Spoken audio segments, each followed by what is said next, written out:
देखो, वैदिक सिस्टम में बच्चों की जो शिक्षा होती थी वो घर पे प्रारंभ होती थी, जिसे विद्यारंभ कहते थे। अमूमन 5 साल की एज में विद्यारंभ की एक सेरेमनी होती थी। लेकिन उसके पहले बच्चे को अक्षर ज्ञान माँ से मिलता था, यानी माँ को पहले शिक्षक कहते थे। ठीक है। उसके बाद से यहाँ से फॉर्मल वे में अक्षर ज्ञान मिलता था और माँ सरस्वती की आराधना होती थी। इसके बाद बच्चे का उपनयन होता था, और उपनयन के बाद से यानी आ, जनेऊ के बाद से बच्चा जो अपने पेरेंट के, अपने माता पिता को छोड़ के गुरुकुल में रहने जाता था, और उस समय उसे ब्रह्मचारी कहते थे। उपनयन का जो सामान्य एज था, जो स्टार्टिंग एज था, वो 8 साल था, मैक्सिमम 12 साल था। तो 8 से 12 साल के बीच में उपनयन होता था, और अगले 12 साल बच्चा ब्रह्मचारी के रूप में कहाँ रहता था? गुरुकुल में रहता था। और ब्रह्मचारी जब अपना एजुकेशन वो 12 साल का पूरा कर लेता था, यानी 20 साल की एज में आने के बाद वह बच्चा गृहस्थ या बनने के काबिल होता था। ठीक है। उसके पहले वो गृहस्थ बनने के काबिल नहीं होता था, यानी वह उसका विवाह नहीं हो सकता था। अब मुझे एक बात बताओ, क्या ऐसे कंडीशन में क्या ऐसे कंडीशन में कहीं पे बाल विवाह संभव था? जिसे हम मार्केट में बाल विवाह कहते हैं, क्या वो चीज संभव था? No no. सर। कोई चांस था कि बच्चे का बाल विवाह हो? चलिए, नो बारह सर। चांस ही नहीं था। ठीक है, चलो। चलिए, बाल विवाह की जो प्रथा है वो काफी बाद में आती है। महिलाओं की एजुकेशन की अगर हम बात करें, तो महिलाओं के एजुकेशन के लिए, अब अगर हम भारतीय महिलाओं की बात करें, तो भारत में महिलाओं की शिक्षा दुनिया में उच्चतम स्तर तक पहुंची थी। ठीक है।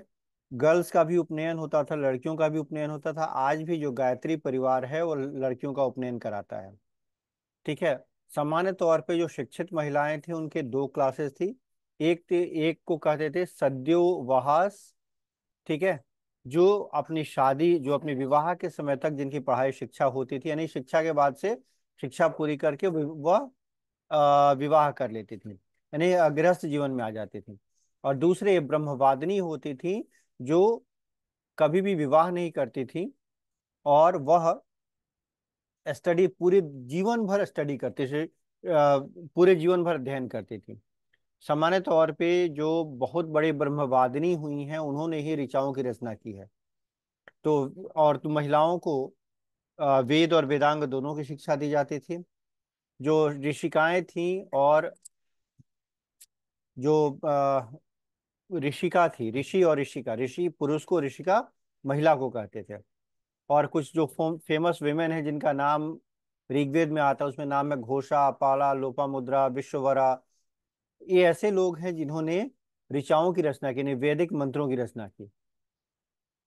फिर उपनिषद पीरियड में आते हैं, तो उस टाइम पे भी बहुत सी शिक्षित महिलाएं हमें दिखती हैं, मैत्रेयी, गार्गी, इस तरह की शिक्षित महिलाएं देखती हैं। अगर हम और आगे आते हैं तो शंकराचार्य के काल में भी शिक्षित महिलाएं थीं। आपको जान के शायद आश्चर्य होगा कि शंकराचार्य को शास्त्रार्थ में हराने वाली एक महिला ही थी, जो मंडन मिश्र की पत्नी थी, जिनका नाम शायद मैक्सिमम लोगों को नहीं पता है। ठीक है। तो जब वहाँ पहुंचे मिथिला में आदि शंकराचार्य, तो उनका जब शास्त्रार्थ हुआ, तो मंडन मिश्र जी उनसे हार गए। तो उनकी पत्नी जो थी वह उन्होंने उनको शास्त्रार्थ में हराया था। ठीक है। ये बहुत मजेदार घटना है। उनका नाम भारती था। ठीक है। क्लियर ये चीज? तो महिलाओं को शिक्षा देने की परंपरा हम देख रहे हैं शंकराचार्य काल तक रही है, और बहुत बड़े पैमाने पर रही है। यहाँ तक कि बौद्धिक बुद्ध काल में, यानी जो बुद्धिस्ट एजुकेशन सिस्टम है उसके आने के बाद भी महिलाओं को पारंपरिक शिक्षा में उन्हें ट्रेन किया जाता रहा है, गुरुकुलों के माध्यम से उन्हें ट्रेन किया जाता रहा है। हाँ, यूनिवर्सिटीज में जो बुद्धिस्ट एजुकेशन सेंटर थे वहाँ महिलाओं की संख्या काफी कम थी। यह एक अलग चीज है।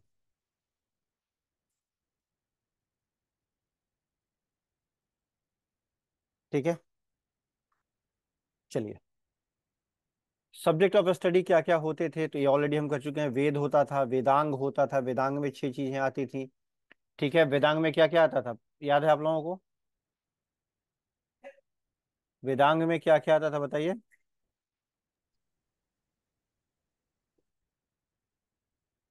यस, उसमें एस्ट्रोनॉमी आती थी। शिक्षा, कल्प, व्याकरण, ज्योतिष और छंद। हम्म। शिक्षा, कल्प, व्याकरण, ज्योतिष और छंद, या 6 वेदांग होते थे जिनके माध्यम से हम वेदों के बारे में या वेदों को समझने का प्रयास करते थे। फिर उपनिषद आते थे।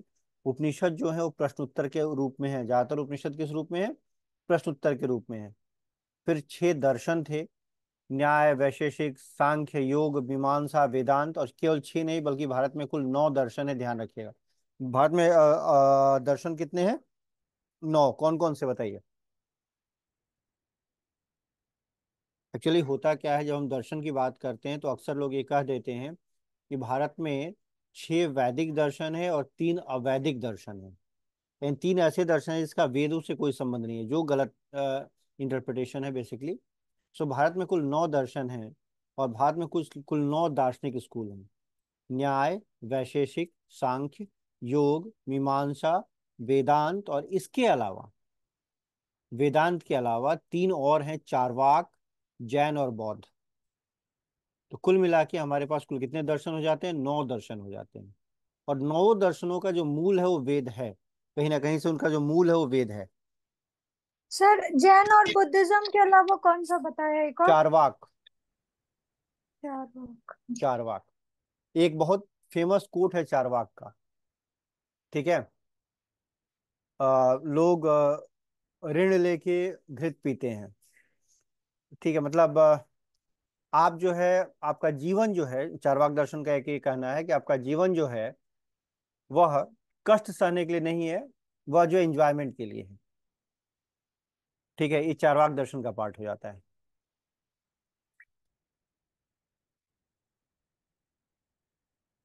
वो और क्या पढ़ाते थे? पुराण पढ़ाए जाते थे, आगे चल के और क्या पढ़ाते थे? तर्कशास्त्र पढ़ाते थे। या डिफरेंट विषयों को पढ़ाया जाता था। ठीक है, वेद 4 हैं तो खैर सबको पता ही है। चलिए इससे आगे चलते हैं। इस पेज में कोई डाउट है तो बताओ। गाइस, इस पेज में कोई डाउट है तो बताओ। No sir. श्योर है, आगे बढ़े। चलिए, यस सर। अब हम बात करते हैं आर्ट ऑफ राइटिंग, क्योंकि अक्सर ये कहा जाता है कि भारत में लिखने की परंपरा नहीं रही है, क्योंकि हमारे यहाँ की जो परंपरा रही है वो अश्रुति परंपरा रही है, लेकिन ऐसा नहीं है। जैन जो की पुस्तक है समवाय सूत्र में, और अ, प्रज्ञा पारा सूत्र, तो प्रज्ञा पारा सूत्र और समवाय सूत्र में 18 अलग अलग स्क्रिप्ट की चर्चा की गई है। 18 तरह की स्क्रिप्ट भारत में थी। जैन ग्रंथ यह कहते हैं। जो बौद्ध ग्रंथ हैं वह यह कहते हैं कि भारत में लगभग 64 टाइप की स्क्रिप्ट थी। यानी जो ललित विस्तार है वह यह कहता है, जो बौद्ध ग्रंथ है वह यह कहता है कि भारत में 64 अलग अलग स्क्रिप्ट थी। और जो हमारा महावास्तु नाम की जो पुस्तक है वह यह कहता है कि भारत में लगभग 12 तरह की स्क्रिप्ट थी। क्लियर है? कितने तरह की स्क्रिप्ट थी? 12 तरह की स्क्रिप्ट थी। 12। काट दीजिए। कहाँ से काटना है? यहाँ से। अच्छा, क्लास के बाद क्लास ले लें दो, क्लास ले लें दो बेटा, प्लीज बेटा। साउंड बंद कर दीजिए तब काटिए।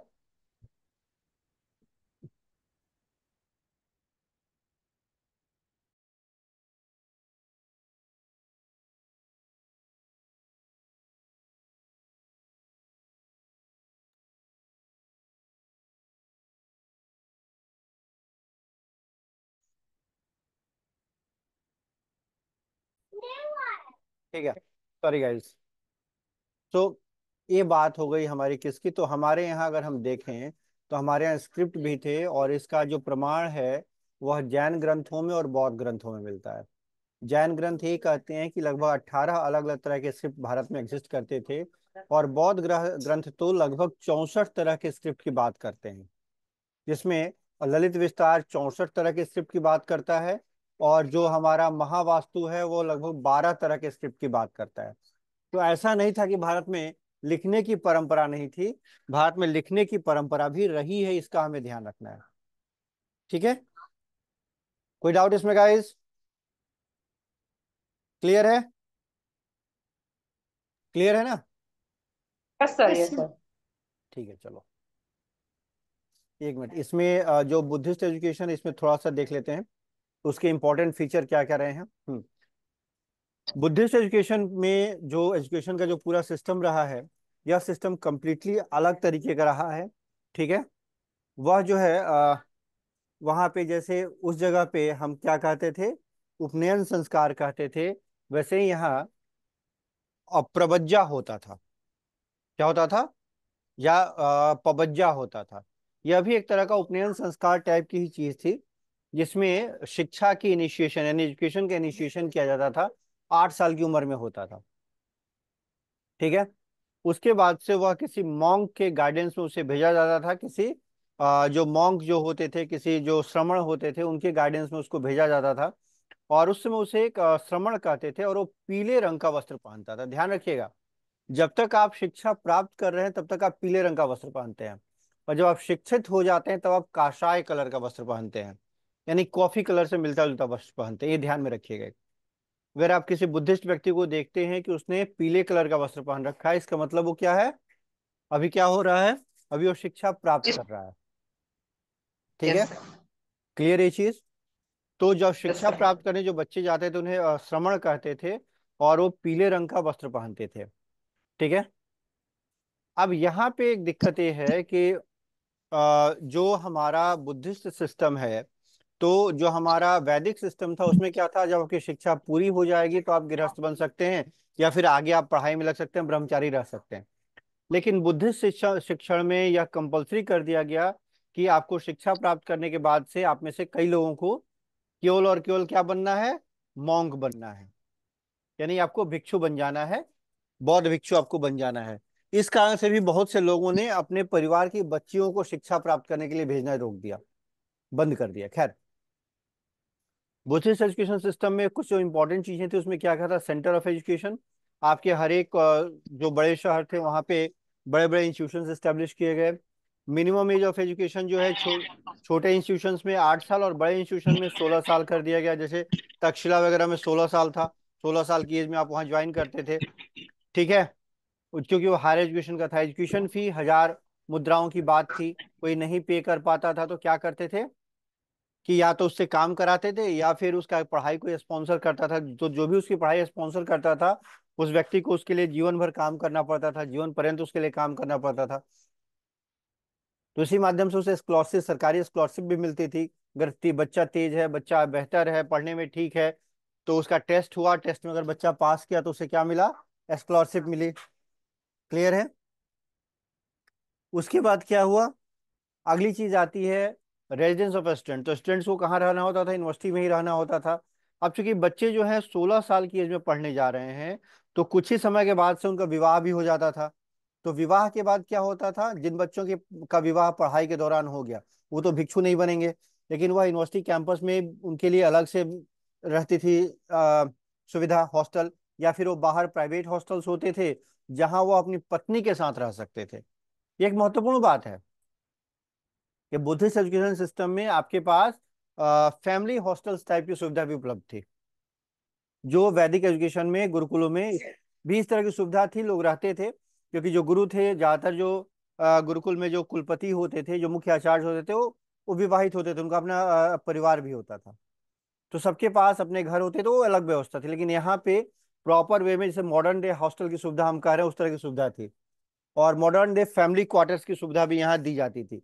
ठीक है, जो टीचिंग अरेंजमेंट्स होते थे उसमें क्या होता था? एक मुख्य शिक्षक, उसके अंडर में कुछ एक उप शिक्षक, और फिर वो जो थे लगभग 500 तक के बच्चों को, 500 बच्चों की शिक्षा देते थे। उन 500 बच्चों में जो अच्छे बच्चे होते थे, पढ़ाई में जो बच्चे भी ठीक ठाक होते थे, अच्छे होते थे, उन्हें अपने से छोटे बच्चों को पढ़ाने की जिम्मेदारी दी जाती थी। क्लियर ये चीज? लेकिन यह चीज गुरुकुलों में बहुत कम पाई जाती थी। गुरुकुलों में आप तब तक शिक्षा नहीं दे पाते थे जब तक कि आपको परिषद या कॉन्फ्रेंस के द्वारा, सम्मेलन के द्वारा ऑथराइज ना किया जाए। लेकिन यहाँ पे क्या था? यहाँ पे आप आसानी से शिक्षा दे सकते थे। क्लियर है ये चीज? इसके बाद आते हैं हायर एजुकेशन। तो यहाँ पे हायर एजुकेशन में बहुत सारी चीजें पढ़ाई जाती थी, और यहाँ भी अल्टीमेटली जो अल्टीमेट टारगेट, अल्टीमेट जो लक्ष्य था वो क्या था? आपको ट्रूथ और सच का ज्ञान होना चाहिए, सच्चाई का ज्ञान होना चाहिए। और निर्वाण, जो पूरी पूरी शिक्षा होती थी वो किसके लिए होती थी? मोक्ष या निर्वाण की प्राप्ति के लिए होती थी। ठीक है, चलिए इस पेज में कोई डाउट गाइस? No, I इस पेज में कोई no doubt? Sir, no sure no है? सर। Sir no. ठीक है, क्या क्या पढ़ाया जाता था ये ऑलरेडी हम जानते हैं, तो इसलिए इस पेज पे हम लोग ज्यादा देर नहीं रुकेंगे। जातक कथाओं में मेडिसिन का जिक्र आता है, वशीकरण कामतंत्र का जिक्र आता है, तंत्र मंत्र का जिक्र आता है, archery, elephant taming. Elephant taming का मतलब क्यों एलिफेंट टेमिंग नहीं होता है, यानी जानवरों को टेम करने, जानवरों को कंट्रोल करने की शिक्षा। ठीक है, जिसमें घोड़े हो गए, हाथी हो गए, हर तरह की चीजें होंगी। हंटिंग हो गया, गिविंग लाइफ टू डेथ हो गया, तो इस तरह की चीजें जो हैं ये दी जाती थी। ठीक है, अच्छा अलका एक बात बताओ, भारत में घोड़े पाए जाते थे नहीं पाए जाते थे? कहाँ पे, अरब में? भारत में। अच्छा एक छोटा सर सा चीज, भारत एक में टेक्निकल पाए चीज पूछता जाते हूँ, थे। एक टेक्निकल चीज पूछता हूँ, सोच समझ के आंसर करना। अरब में घोड़े कहाँ मिलेंगे? अरब में घोड़े कहाँ मिलेंगे ये जरा सोचो। घोड़ों को खाने के लिए घास चाहिए ना, अरब में नहीं, वहाँ घास नहीं कहाँ मिलती मिलेंगे। है? अरब तो अरबी घोड़े कहाँ से आ गए? अरबी घोड़े होने का कोई सवाल पैदा होता है? कहते नो हैं सर। कि अरबी घोड़े होते थे। वास्तव में हिस्ट्री में बहुत कुछ ऐसा पढ़ाया जाता है जो पॉसिबल ही नहीं था। भारत में अगर घोड़ों की बात करोगे तो भारत में घोड़ों का विरोध करने वालों के दो टारगेट होते हैं। पहला ये होता है कि हमें घोड़ों की अस्थियां भारत में नहीं मिली हैं। दूसरा ये कहते हैं कि हमें रथ कहीं नहीं मिले। तो जो सिन्हौली में खुदाई हुई, सिन्हौली की खुदाई के बाद भारत में रथ भी मिले हैं। वहां पे दो पूरे पूर्ण रूप से रथ मिले, और वो रथ एग्जैक्टली वैसे ही हैं जैसे रथों का जिक्र महाभारत में है। सिन्हौली का भी सर्च करके देखना, क्योंकि आप लोग यूपीएससी की यस सर, तैयारी भी कर रहे पढ़ हो, तो एक बार उसे पढ़ाया देखना। था सर ने अभी हाँ हिस्ट्री में। वो हाँ एक सर थे, उन्होंने पढ़ाया था। हाँ, तो एक बार ना उस पे जो इनका आया हुआ है एक डॉक्यूमेंट्री, एक उस पे आई हुई है डिस्कवरी चैनल पे, एक बार उसे देखना। खैर, तो जानवरों को कंट्रोल कैसे करें इसका जिक्र होता था, हंटिंग पढ़ाई जाती थी, तो ये सब चीजें, गिविंग लाइफ टू डेथ, ये सब चीजें पढ़ाई जाती थी। अब इसमें मजेदार बात यह है कि जो बौद्ध धर्म को मानने वाले लोग थे उन्हें तो हम कहते थे कि वो हिंसा का पालन नहीं करते, अहिंसक होते हैं, तो फिर हंटिंग कहाँ से आ गई? खैर, इसका जिक्र भी आगे करेंगे। भगवान बुद्ध की मृत्यु कैसे हुई थी पता है? उन्हें खीर खिला दिया, नहीं कुछ खिला दिया था ना उन्हें, एक उन्हें सावित्री नाम की औरत ने। उन्हें सुअर का मांस खिलाया गया था। सुअर का मांस वो बहुत चाव से खाते थे, मन से खाते थे। तो ऐसा हम्म। माना जाता है कि बिहार में एक स्थान है सिवान, हाँ। सिवान में ही, सिवान के पास ही वहाँ के जो वणिक साम्राज्य समूह था, उन्होंने उनको मांस खिलाया था। और वहीं से वो मांस खाने के बाद वहां से वो कुशीनगर जाते हैं, जहाँ कुशीनगर में उनका देहावसान होता है, उन्हें महानिर्वाण की प्राप्ति होती है। गाइज एक मिनट रुक जाओ, एक फोन है, मैं एक मिनट फोन जरा ले लूँ। एनीवे, बच्चे शरारत करते रहते हैं, बीच बीच में क्लास डिस्टर्ब करते हैं। ठीक है, तो चलो ये सब कर लिया था हम लोगों ने, तक्षशिला नालंदा विक्रमशिला वगैरह की चर्चा हो गई थी, जगदला ये सब हो गया था। अब बात करते हैं थोड़ा सा इस्लामिक एजुकेशन की। इस्लामिक एजुकेशन में आपको कुछ चीजों का ध्यान रखना है। कुछ खास तरह के शब्द हैं, कुछ खास तरह के शब्द हैं। ठीक है, आवाज जा रही है मेरी? मुझे ये बताओ पहले गाइस, यस आवाज जा रही सर। है? आवाज जा रही है? यस ठीक है। सर। पापा क्या मैं उनको नाम पर कर सकती हूँ?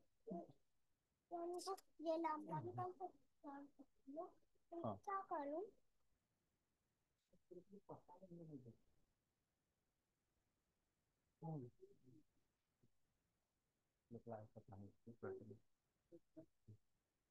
ना ना ना।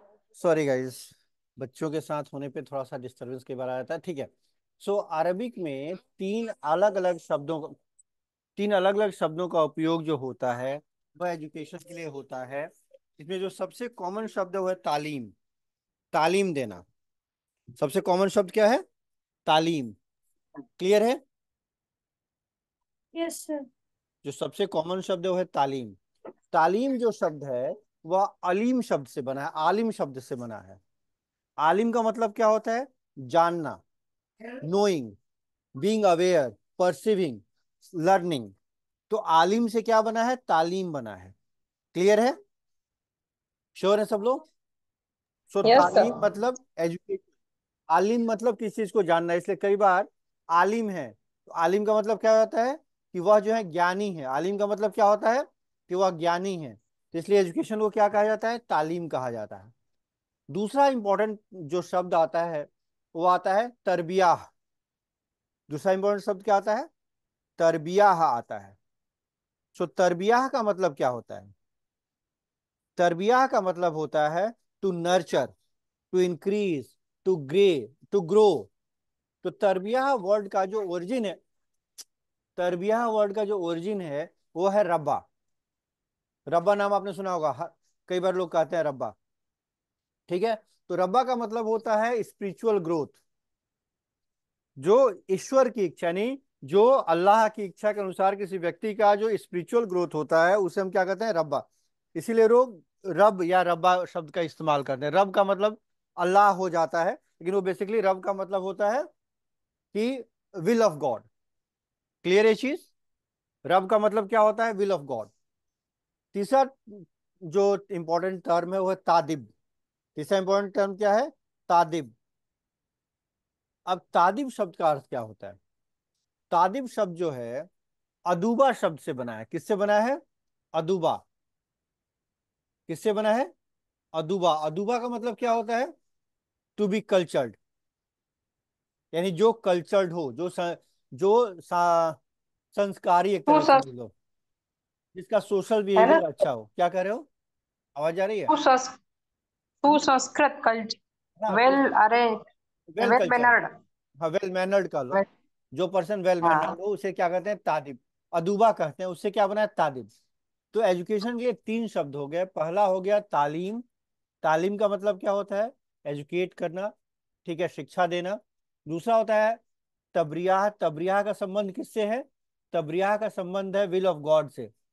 ठीक है? जो किसी व्यक्ति का मोरल ग्रोथ होता है, जो किसी व्यक्ति का स्पिरिचुअल ग्रोथ होता है, उसका संबंध किससे होता है? तरबियाह से होता है। यानी तालीम मिलती है तो आपको समर एजुकेशन मिलता है। तरबियाह का जिक्र आएगा यानी आपके स्पिरिचुअल ग्रोथ की बात आएगी, आपके मोरल ग्रोथ की बात आएगी, जो अल्लाह की इच्छा के अनुसार हो। और तीसरा टर्म क्या है? तादिब, जो किसी व्यक्ति को कल्चर्ड करने की बात आती है। ठीक है? यानी उसके सोशल बिहेवियर में बदलाव, उसके सोशल बिहेवियर को बेहतर करने की बात आती है। इस्लामिक जो एजुकेशन सिस्टम है उसमें जो प्रारंभिक शिक्षा होती है वो कहाँ होती है? मकतब में होती है। ठीक है? और हायर एजुकेशन कहाँ होता है? वो मदरसे में होता है। ठीक है? मकतब जो होता है वो बेसिकली एक तरह का रिलीजियस एजुकेशन सेंटर होता है, जहां आपको अरबिक या और कुरान की शिक्षा दी जाती है। तो मकतब का बेसिक मतलब ही स्कूल होता है। मकतब का बेसिक मतलब क्या होता है? स्कूल होता है। ठीक है? और मकतब सामान्य तौर पे किसी न किसी मस्जिद के साथ जुड़े होते हैं। इसमें बच्चों को कुरान पढ़ाया जाता है, व्याकरण सिखाया जाता है, और मकतब में पढ़ने के बाद से बच्चे अपने घर चले जाते थे। मकतब की सबसे बड़ी खासियत क्या होती थी? कि मकतब में पढ़ने के बाद से बच्चे घर चले जाते थे। तो सामान्य तौर पे मकतब में लड़के लड़कियां दोनों जाते थे, लेकिन बहुत टेंडर एज के, बहुत कम एज के। एक सर्टेन एज के बाद से लड़कियों का घर से निकलना अलाउड नहीं था। एक सर्टेन एज के बाद से लड़कियों का घर से निकलना अलाउड नहीं था। उसके बाद आता है मदरसा। ठीक है? मदरसा मतलब हायर एजुकेशन, यानी जो माध्यमिक स्कूल होता था उसे हम मदरसा कहते थे। तो मदरसा में आपको हायर एजुकेशन की, यानी जो आपके मकतब के बाद की एजुकेशन हो मदरसा में मिलता था। मदरसा एक तरह से हॉस्टलिंग की सुविधा भी है। ठीक है? और पूरी दुनिया में मदरसों में केवल और केवल धार्मिक शिक्षा दी जाती थी, लेकिन आज की डेट में मदरसों में काफी डेवलपमेंट हुआ है और उसमें आधुनिक शिक्षा भी दी जाती है। ठीक है? वर्तमान समय में मदरसा केवल मोमेडन लोगों से ही संबंधित है ना? बिल्कुल। आज ही का समय में मदरसे जो हैं कश्मीर के बाहर केवल मोहम्मदन लोग ही पढ़ते हैं उनमें। कश्मीर में कुछ समय पहले तक, यानी 1980s तक मान के चलो, जब तक कि वहां से हिंदुओं को भगाए भागे नहीं थे वहां से हिंदू, तो बहुत सारे हिंदू परिवार के बच्चे भी मदरसे में पढ़ते थे। लेकिन आज के डेट में पूरे देश में मदरसे में केवल और केवल मुस्लिम बच्चे ही पढ़ते हैं। ठीक है, यस सर। चलिए अब अगर हम यहाँ से थोड़ा सा और आगे बढ़ें कि उसके बाद से कुछ बच्चों को तफसीर के लिए ट्रेन किया जाता था। तफसीर का मतलब क्या होता है कि कुरान का उच्चारण कैसे करें, कुरान की समझ क्या हो, इसके लिए लोगों को ट्रेन किया जाता था। और फिर फिकह, फिकह का मतलब होता है जो इस्लामिक रूल है उसमें लोगों को ट्रेन किया जाता था। ठीक है,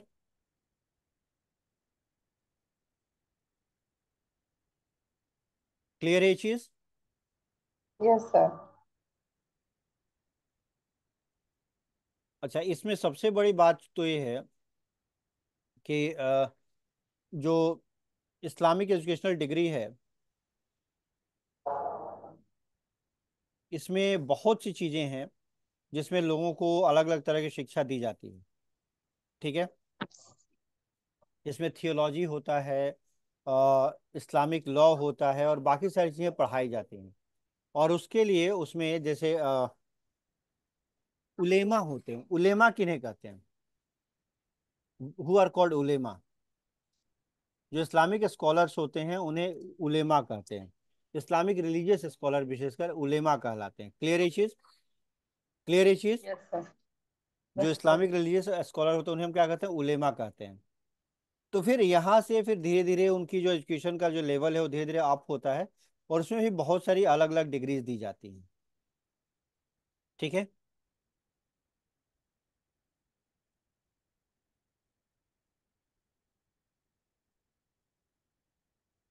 क्लियर है यहाँ तक? यस तो सर। चलो अगर आप देखोगे तो आगे चल के जैसे जैसे इस्लाम का प्रचार प्रसार हुआ तो उस एजुकेशन में बाकी सब चीज़ें भी जुड़ती चली गई, जिसमें विशेषकर गणित, क्योंकि गणित जो है व्यापार के लिए जरूरी है, थोड़ा बहुत विज्ञान, इन सब चीज़ों को भी उसमें जोड़ा गया। इन सब चीज़ों की शिक्षा भी उसमें दी जाने लगी आपके जितने भी मदरसे रहे हैं उनमें। ठीक है,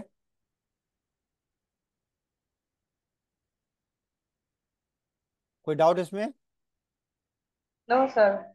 श्योर हैं? आगे चलें? जी सर। ठीक है,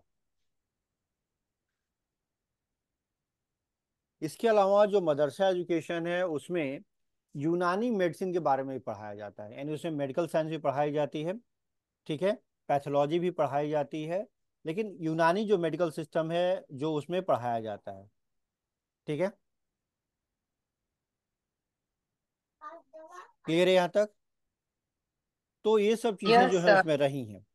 चलिए इससे अब हम आगे चलते हैं। अब हम थोड़ा बात करेंगे उसके बाद की। अगर हम उसके बाद के एजुकेशन सिस्टम की बात करें तो अगर हम इस्लामिक एजुकेशन के बाद आए तो अगर हम मॉडर्न एजुकेशन की बात करें तो फिर हम आते हैं ब्रिटिश एजुकेशन के टाइम पे। किसके टाइम पे आते हैं हम लोग? बंद कर दीजिए। अभी नहीं, अभी टाइम है, 5 मिनट टाइम है अभी। ठीक है, तो इसके बाद से अगर हम आगे आते हैं तो हमारे पास जो ब्रिटिश एजुकेशन सिस्टम है या जो मॉडर्न एजुकेशन सिस्टम है वह आता है।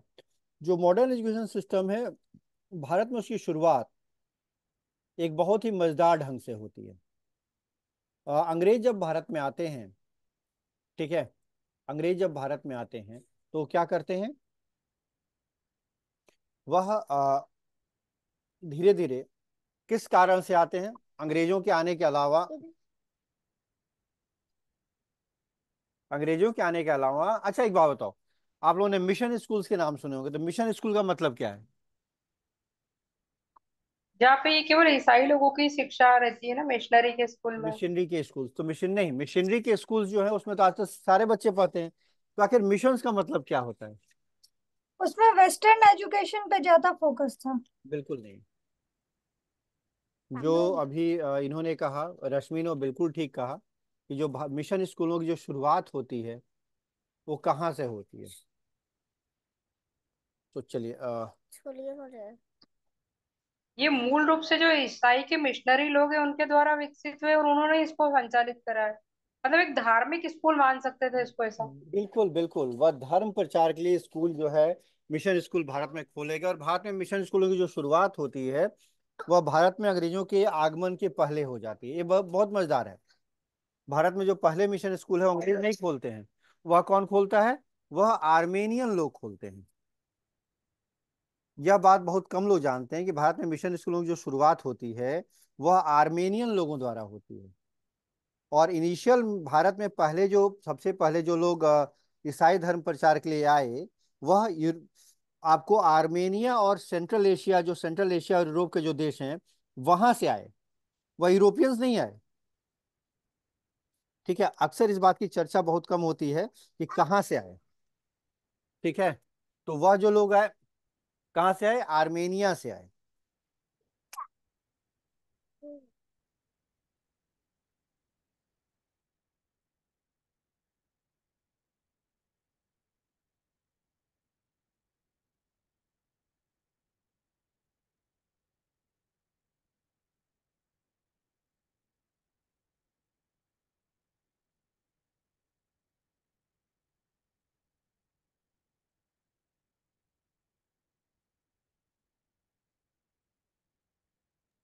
ठीक है, तो सबसे पहले जो मिशन आए भारत में, मिशन का मतलब ही होता है धर्म प्रचार। तो किस लिए आए? धर्म प्रचार के लिए आए। और उन्होंने धर्म प्रचार के लिए ही स्कूल खोले। उसके बाद भारत में 19वीं शताब्दी के प्रारंभ में अंग्रेजों ने, जब अंग्रेजी समाज, अंग्रेजी जो शासन है, अब यूं कहो कि ईस्ट इंडिया कंपनी का शासन जब पूरे भारत में स्टेब्लिश हो गया। एक तरह पूरे भारत में तो स्टेब्लिश नहीं हुआ। ये एक फेक इंफॉर्मेशन है, क्योंकि भारत के बहुत से क्षेत्र ऐसे थे जो उनके डायरेक्ट कंट्रोल में नहीं थे, या उनको टैक्स पे नहीं कर रहे थे, या अभी भी आज़ाद थे। और अंग्रेजों को टैक्स पे नहीं कर रहे, तो हम ये कैसे मान लें कि उनके गुलाम थे? ठीक है, तो इसमें बिहार का बहुत बड़ा हिस्सा भी रहा है।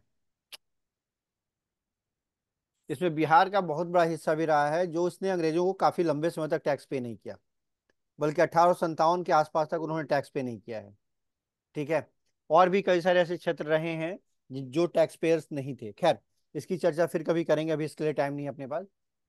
तो अंग्रेजों ने क्या किया कि उन्होंने पूरे भारत के 3 अलग अलग क्षेत्रों में 3 एजुकेशनल सर्वे कराए, जिसे वर्नाकुलर एजुकेशनल सर्वे कहते हैं। यानी जो यहाँ की लोकल लैंग्वेज थी उसमें किस तरह का एजुकेशन दिया जा रहा था, उन्होंने इसका सर्वे कराया। कल की क्लास हम यहाँ से कंटिन्यू करेंगे। ठीक है, मॉडर्न एजुकेशन से कल की क्लास हम कंटिन्यू करेंगे। आज की क्लास को इसी पॉइंट पे रोकते हैं, और फिर मिलते हैं गाइज हम जी लोग कल की क्लास में। कई जी बार सर। बच्चे बीच में डिस्टर्ब करते हैं। ठीक है, अब क्या कर सकते हैं, उसमें कुछ नहीं कर सकते। चलो, कोई बात नहीं सर। ठीक है। कोई बात नहीं सर। ठीक गुड है, नाइट सर। Good night.